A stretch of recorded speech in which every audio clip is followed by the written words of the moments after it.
अस्सलाम वालेकुम स्टूडेंट्स, कैसे हैं आप सबको नया साल बहुत बहुत मुबारक हो। अल्लाह ताला इस आने वाले साल में हम सब के लिए बहुत ज़्यादा खुशियां लाएं और इस वायरस को इस दुनिया से हमेशा के लिए ख़त्म कर दे। तो आज हमारा है IAS का है हमारा सब्जेक्ट और इसमें हमारा टॉपिक है हिजरत मदीना। इसमें हमारा टॉपिक क्या है? हिजरत मदीना। आपको पता कि हिजरत किसे कहते हैं? अब हम पढ़ते हैं कि हिजरत का मानी कि असल में क्या है। हिजरत का लग़वी मानी, हिजरत का लग़वी मानी एक जगह छोड़कर किसी दूसरी जगह मुस्तकिल क़याम करना हिजरत कहलाता है। मसलन कि अगर हम किसी रेंट के घर में रह रहे हों तो अब हम अपना घर चेंज करना चाहते हैं, किसी और जगह जाना चाहते हैं, तो एक जगह से जब हम दूसरी जगह घर लेते हैं तो ये क्या कहलाता है कि हिजरत कहलाता है।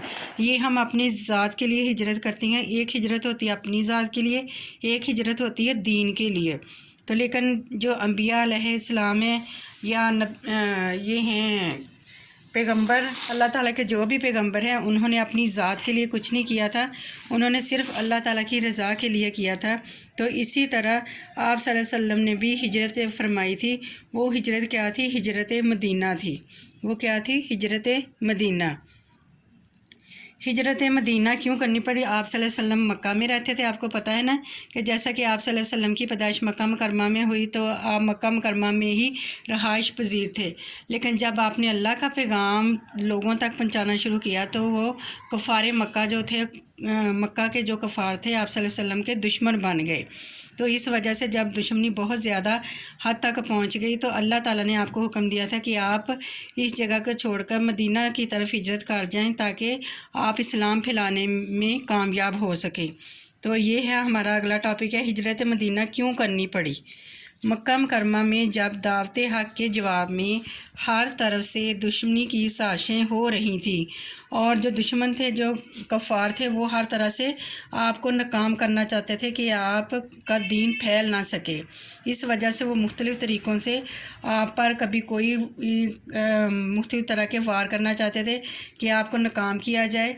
और इसी तरह उन्होंने मुख्तलिफ़ लोगों से मिलजुल कर ये पैगाम पहुंचा दिया कि जो भी आप अल्लाह का पैगाम लोगों तक पहुंचा रहे हैं उसको नाकाम बनाया जाए। लेकिन अल्लाह ताला ने आप सल्लल्लाहु अलैहि वसल्लम की मदद फरमाई और पैगाम को पहुंचाने में लोगों तक अल्लाह ने बहुत ज़्यादा मदद की। कफ़ार ने मक्का में मुसलमानों का जीना दूभर कर दिया और ये कफ़ार की दुश्मनी इस हद तक बढ़ गई थी कि उन्होंने मुसलमानों का वहाँ जीना दूभर कर दिया, जीना मुश्किल कर दिया था। जैसे आजकल है कश्मीर में मुसलमान हैं तो वो इस्लाम की खातिर अपनी जानें दे रहे हैं, अपनी जानों का नजराना दे रहे हैं। इसी तरह कफ़ार ने मुसलमानों का मक्का में रहना जीना दूभर कर दिया था। तो वहाँ के मुसलमानों ने कहा था कि हम जान से चले जाएंगे लेकिन दीन इस्लाम नहीं छोड़ेंगे। तो जब उन्होंने हद से ज़्यादा उनकी दुश्मनियाँ बढ़ गई तो आप सल्लल्लाहु अलैहि वसल्लम ने अल्लाह ताला के हुक्म से नबूवत के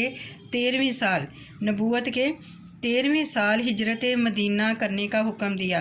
तो आप सल्लल्लाहु अलैहि वसल्लम ने अपनी तरफ से नहीं कहा था, ये सिर्फ अल्लाह ताला की तरफ हुक्म से था कि आप मदीना पाक की तरफ हिजरत कर जाएं और वहाँ जाके इस्लाम का पैगाम, अल्लाह का पैगाम लोगों तक पहुँचाएँ ताकि इस्लाम फलता फूलता रहे और एक दिन इस्लाम दुनिया का बहुत ताकतवर मज़हब बन जाए।